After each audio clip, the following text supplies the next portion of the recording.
Now, your First Defense Forecast with Dakota Hunter.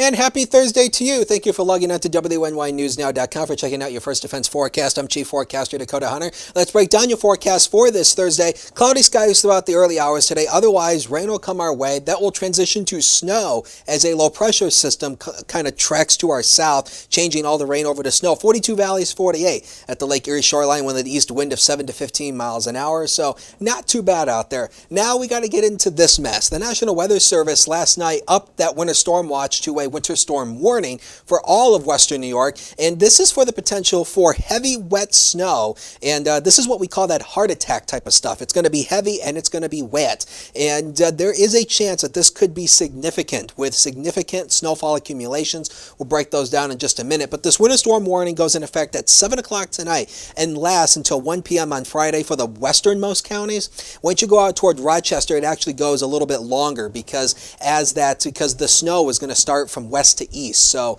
obviously Rochester out to the east, that's going to extend that warning just a little while longer. Speaking about that low pressure, there it is. It's currently centered just south of Chicago now, and this is going to look like it's going to pass just to our south. It's not, the actual center is that low pressure area. So the center of the storm, which always is the worst, is going to remain, it looks like, to our south, but we're going to be close enough to it where we're going to see some significant impact out of this. So here's the first defense on all the data that we have right now talking about the storm protection. That storm system that's out near Chicago now is going to pass south and east of our area, but close enough. The rain will transition to snow later this afternoon, and then it will change over to all snow by the time the night is over with, and then it will continue throughout the early morning hours on Friday.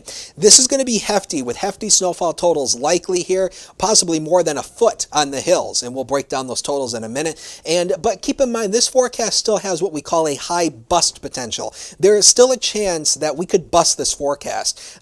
There's still some uncertainties within this forecast, and it's like what we always say, it's the weeping and gnashing of teeth in the weather office because of this storm. Now I want to take you through the two in-house computer models that we run right here in the Weather Center. First of all, we're going to start with the RPM model, and you can see this has the rain coming in this afternoon.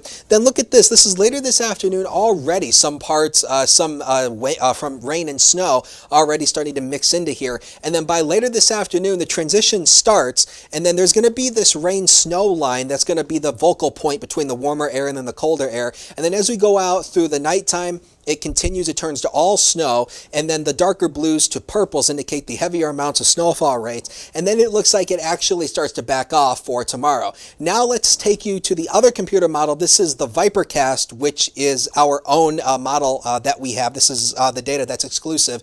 And again, Vipercast really in the same ballpark as the RPM, showing that there's going to be some snow mixing in early, then the transition begins. As I talked about yesterday, if this transition was slow, then that would allow for lower snowfall totals as more rain would mix in. However, it looks like now this is going to be a quick transition happening over a period of a couple hours. This will likely come to light, and if that is the case, that's going to allow for heavier snowfall rates. Snow, again, continues throughout the overnight into early tomorrow, and then it tapers west to east. So the morning commute tomorrow is going to be very slow and very slick because there's still going to be snow coming down. And then as we go out through the afternoon, it hightails out to the east, and we're probably going to be left with just a few nuisance snow showers at that. How much snow? It's snow joke, and my horrible sense of humor, I'm sorry. But there it is for you. 10 inches around Jamestown, 13 around Dunkirk, 15 around Buffalo. Take a look at the Boston Hills, 15 to 17 inches, because once you rise up into the hills, it really squeezes the moisture out of those storm systems. So the hills will probably see the highest amounts of snow.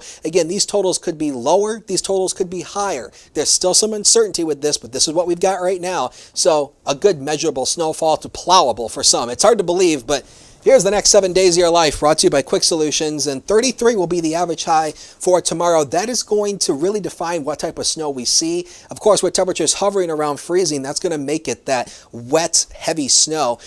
Chance for a few snow showers on Saturday. Temperatures still cool, but that's around average, actually. And then we go back into the 40s for early next week. But then the temperatures look like they come down again for the middle of the week going into later next week with a few rain and snow showers at that point.